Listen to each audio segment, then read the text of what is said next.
Selja Pandey and today's topic is polycystic ovarian disease PCOD या जिसे हम पीसीओएस कहते हैं, उसका हमारी प्रेगनेंसी पे क्या इफ़ेक्ट पड़ सकता है, हमारी जो प्रजनन शक्ति है उस पर क्या इफ़ेक्ट पड़ सकता है, या पीसीओडी में प्रेगनेंसी पॉसिबल है या नहीं। कई लोगों के सवाल होते हैं कि मैम हमको पीसीओडी है, मुझे पीसीओएस की दिक्कत है, तो मैं क्या प्रेगनेंसी कंसीव कर सकती हूँ या मुझे कैसे क्या करना चाहिए या ये सेफ़ है कि नहीं। तो इस बारे में मैं थोड़ा डिस्कशन करना चाहूँगी आप यहाँ पर। पीसीओडी के साथ गर्भवती होना असंभव नहीं है, लेकिन गर्भ धारण करने में इसमें बहुत मुश्किल होती है।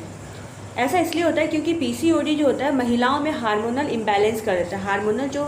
हार्मोन का असंतुलन हो जाता है उसकी वजह से, पीसीओडी की वजह से।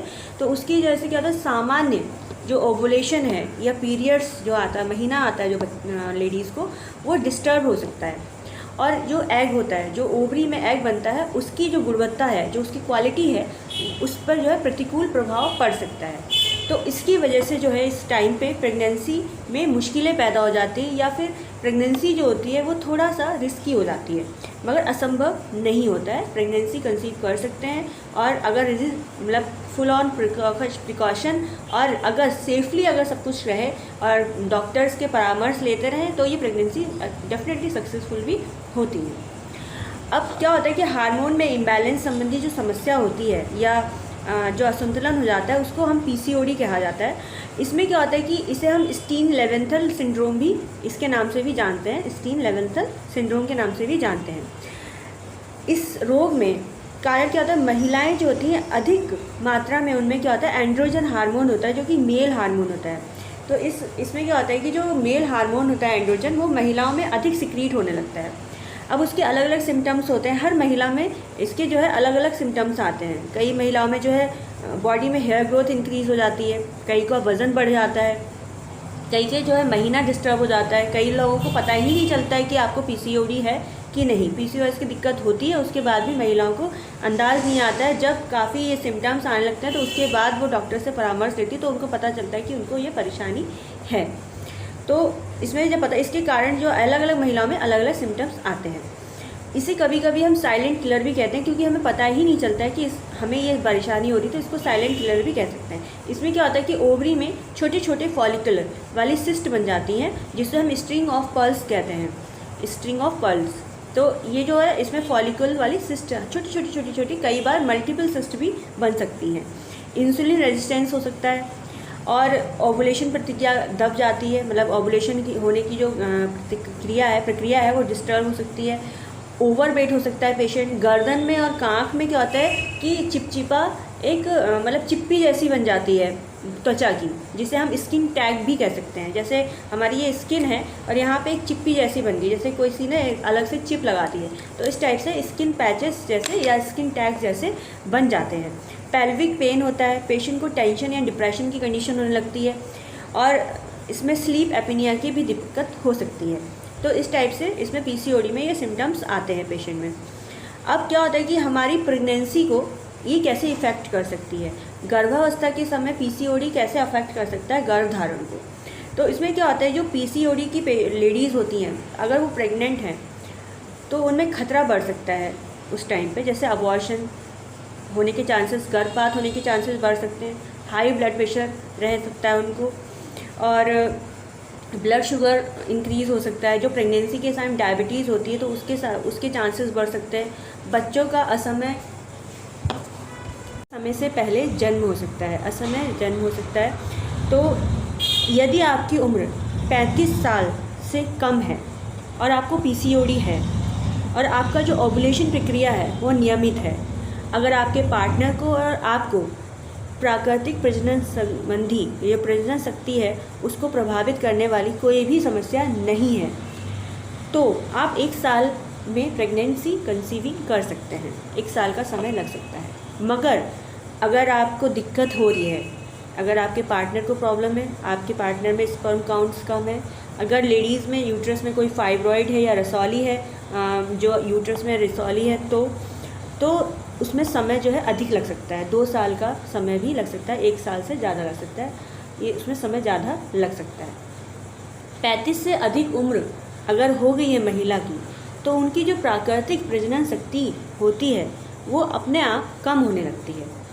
और 40 की उम्र तक प्राकृतिक जो प्रजनन शक्ति होती है महिलाओं की वो कम हो जाती है। मगर कई महिलाएं हैं जो 40 साल की उम्र पे भी प्राकृतिक रूप से गर्भ धारण करती हैं। तो ऐसा नहीं है कि 40 की उम्र में आप प्रेगनेंसी नहीं कंसीव कर सकती। अगर आपको महीना आ रहा है, आपकी डेट नॉर्मल है, तो आप 40 की उम्र में भी प्रेगनेंसी कंसीव कर सकती हैं। कई महिलाएं, कुछ महिलाएं ऐसा, मतलब उनके अंदर ही शक्ति होती है।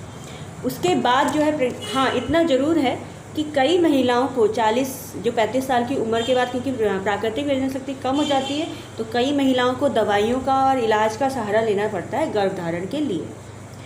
अब हम गर्भधारण जो है पीसीओडी के टाइम पे जो गर्भावस्था के जो रिस्क होते हैं या समस्याएं होती हैं उनको कैसे कंट्रोल कर सकते हैं, कम कर सकते हैं। तो अपनी लाइफ स्टाइल में चेंज करें, व्यायाम करें, टेंशन कम लें, टेंशन मुक्त रहें, मतलब चिंता मुक्त रहें, अपनी डाइट को इम्प्रूव करें, हेल्दी डाइट लें, बाहर का जो फास्ट फूड, स्ट्रीट फूड्स है वो ना लें। अगर कोई महिला स्मोकिंग करती है, उसको ऐसी कोई आदत है, तो वो ऐसा ना करें। और अपने वेट को कम करें। मतलब कई बार क्या होता है कि इस इम्बैलेंस की वजह से, ये जो हार्मोनल इम्बैलेंस होता है उसकी वजह से क्या होता है, महिलाओं का वज़न बहुत बढ़ जाता है। तो अपने वज़न को कम करें, वज़न को कंट्रोल करें। अगर शुगर है उस टाइम पे तो आप अपनी शुगर को भी कंट्रोल करें। तो ऐसा करके जो रिस्क हैं आप उनको कम कर सकती हैं और पीसीओडी के टाइम पर प्रेगनेंसी के चांसेस को बढ़ा सकती हैं। अब इसका ट्रीटमेंट्स होते हैं। हाँ, दूसरी बात ये कि कभी कभी क्या होता है कि हम इनका जो टेस्ट होता है वो भी मुश्किल होता है। इसको डायग्नोसिस जो डॉक्टर्स होते हैं वो सिम्टम्स के बेस पे ही करते हैं। देखा जाए तो महिला अगर आती है तो उसके अंदर अगर ये हार्मोनल इम्बैलेंस के जो सिम्टम्स होते हैं उसके अकॉर्डिंग डॉक्टर ये कहते हैं कि आपको पीसीओडी की दिक्कत हो सकती है, ये सस्पेक्टेड हो जाता है। अगर आप अल्ट्रासाउंड कराते हैं, उसमें आपकी ओवरी में सिस्ट मिलती हैं, मल्टीपल सिस्ट हैं, है ना, तो वो डॉक्टर अगर कहता है कि इसमें फॉलिकुलर ग्रोथ हो रही है या बहुत सारी सिस्ट बन गई हैं छोटी छोटी जैसे, तो उसमें भी कह सकते हैं कि आपको सस्पेक्टेड पीसीओडी हो सकता है, जिसकी वजह से ये दिक्कत हो रही है। ठीक है, आपकी जो महीना आने में जो आपकी डेट आ रही है उसमें जो इम्बैलेंस हो जाता है, जो उसमें डिस्टर्बेंस होता है, तो उसके अकॉर्डिंग पेशेंट को डॉक्टर कहता है कि आपको पीसीओडी हो सकती है। कई बार क्या होता है, बहुत हैवी ब्लीडिंग होती है, पेशेंट को पेनफुल ब्लीडिंग होती है, पेल्विक बोन्स में, पेल्विक एरिया में बहुत ज़्यादा पेन होता है और महीना डिस्टर्ब होता है। कई बार दो महीने तक नहीं आता है, मिस्ड हो जाती है। तो उसमें जो कुछ सिम्टम्स होते हैं उनके अकॉर्डिंग हम कह सकते हैं कि आपको पीसीओडी है। तो होम्योपैथी में जो है सिम्टम्स के बेस पे ट्रीटमेंट किया जाता है। तो उसके अकॉर्डिंग अगर ट्रीटमेंट किया जाए और पीसीओडी में पेशेंट की पूरी अच्छे से केस हिस्ट्री ली जाए, उसके जो भी दिक्कतें हो रही उसको पूछा जाए, उसके बाद अगर उनका इलाज किया जाए तो होम्योपैथिक में इसकी बेस्ट मेडिसिन होती हैं और बेस्ट रिजल्ट भी आता है।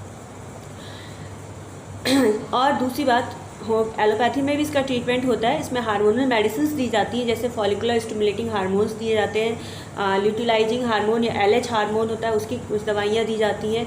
एक लेट्रोजोल करके होती है मेडिसिन जो कि ओवुलेशन की शक्ति को, प्रक्रिया को बढ़ाती है। तो ये मेडिसिन दी जाती है जिससे कि इसके खतरे को, जो रिस्क है या प्रेगनेंसी की जो प्रक्रिया, मतलब जो ताकत है या शक्ति है प्रेगनेंट शक्ति को, उसको बढ़ाया जा सके, इस तरीके से ये मेडिसिन दी जाती है। दूसरी बात, योग बहुत अच्छा रिस्पांस देता है। इसमें योगा करें, महिलाएं जो है लगभग 15-20 मिनट रोज़ सुबह उठ के जो है ताज़ी हवा में, छत में या आप कहीं आंगन है तो वहाँ बैठ के योगा करें। कपाल भाती हो गया, अनुलोम विलोम हो गया, इस टाइप से जो है एक बटरफ्लाई एक्सरसाइज होती है तो वो करें, जो कि आपकी यूट्रस की मसल्स की स्ट्रेचिंग को बढ़ाती है। तो इन एक्सरसाइजेस को करने से भी, योगा करने से भी इसके रिस्कों को कम किया जा सकता है। थैंक यू सो मच, आज के लिए इतना ही। अगर आपको कोई सवाल पूछना है तो आप मुझे यूट्यूब पे भी पूछ सकते हैं। कॉल फॉर मी ऐप को अपने फ़ोन में डाउनलोड करके मुझसे डायरेक्ट बात कर सकते हैं और ट्रीटमेंट ले सकते हैं। Thank you so much.